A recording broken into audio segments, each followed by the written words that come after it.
Monsieur Langevin, bonjour. Aujourd'hui, vous voulez nous parler des robots conseillers.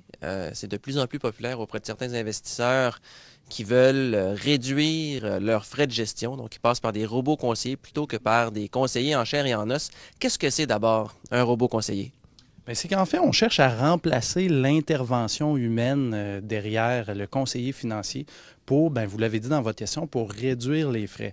Alors, un petit épargnant, par exemple, qui va avoir 5 000 ou 10 000 qui n'accédera pas nécessairement à un service de gestion privée. Donc, autrement, cette personne-là avait accès plutôt, par exemple, à des fonds communs où les commissions puis les frais de gestion s'accumulaient puis donnait un frais de gestion qui limitait sérieusement les rendements.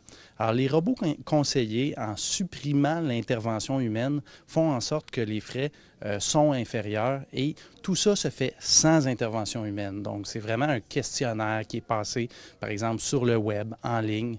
Les gens répondent et l'algorithme va pondre une recommandation de répartition d'actifs puis de titres à acheter sur cette base-là.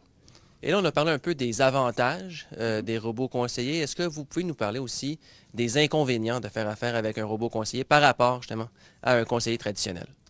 Nous, chez Médici, on voit ça de manière très suspecte, l'arrivée des robots conseillers.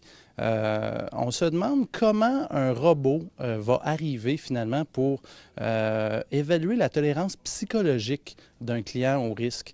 Vous savez, quand on regarde, mettons, l'habileté d'un client à prendre des risques, par exemple son âge, la profession qu'il fait, son niveau de connaissance en finance, ça, c'est quand même assez facilement mesurable, par exemple, par un logiciel.